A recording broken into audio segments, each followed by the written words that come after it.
Hey my friends, everybody, Cyclists, it's Graham Street, and you are here with me in the CycloCore and CycloClub training studio. And today, I'm going to give you two quick things to consider if you struggle from either ongoing knee pain or short-term knee pain from an aggressive ride, mountain biking, or for a lot of you that are triathletes that are adding in running, much as I am. I haven't run aggressively in over a decade.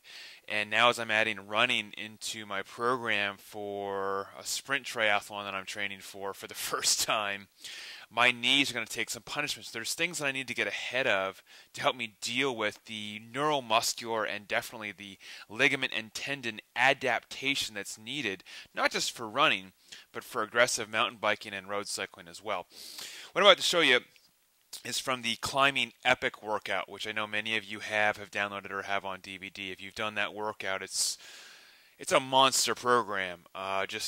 One workout used every 10 days is going to attack your muscular endurance on the bike, your leg speed, all the things you need to build more climbing specific strength. But one thing in particular is going to get you off the bike and work on lateral destabilization for the knee. We've gone over this before, but for a lot of you that are either new to my channel or to the club or whatever, I want to show you a couple things to think about. If you have a knee problem, typically it's a result that you were not balanced through the knee.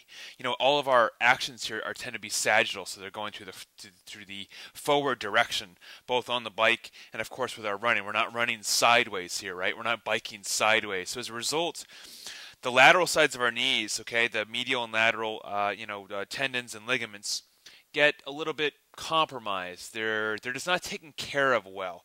And what destabilization can do for us, this is just a really simple pillow that you can get, at any Dick's Sporting Goods or anything. You could also use a couple, dish towels or folded up beach towels. Anything that's going to destabilize your environment, force your knee into a position where it's constantly having to readjust how it's lining up underneath the hip.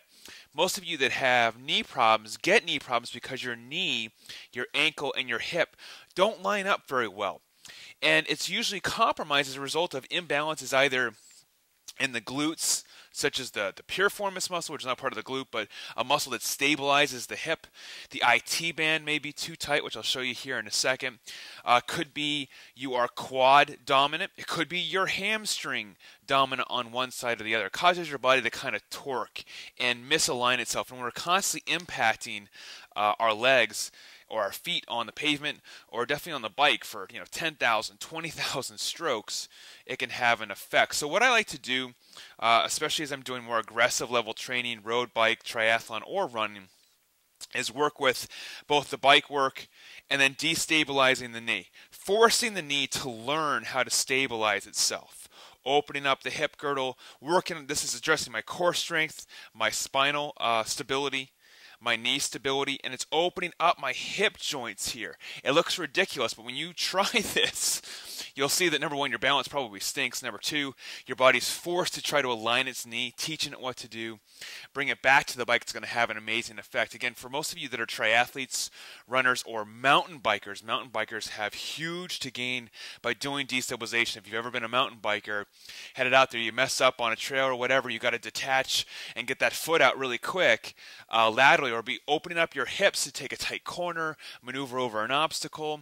You tell me, does your knee, hip, and joint integrity mean a lot to you as a mountain biker?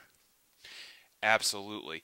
The other thing is, if you have knee problems, okay, not only is it important for you to consistently train the knee and all of the connective tissues around it to get stronger, but you also want to open up areas that tend to get weak or tight. For a lot of us with knee problems, the first thing we think about is only the knee. The thing is the knee itself is kind of directed by all the muscles and tendons around it. So, for instance, if you tend to have really tight calf muscles, which I know many of you do, your Achilles tendon, your calf muscles, all these are routed up to the knee. If they're tight and your ankle is having trouble opening and closing, it's going to have an effect on the integrity of your knee. Make no mistake about that. So, using myofascial release from my Cycle Secrets program, or from my Releasin' 5, which you can download today, it's just a 5-minute program to help you open up the calf muscles using a simple foam roller. You could also use a 2-liter jug of water. You don't even have to spend any money if you don't want. I'm just going to open up the Achilles tendon. I'm going to open up the calf muscles, release the fascia, allow the junk that's built up in there from the training, from the workload, to open up, rotating through to the perineals, through the front.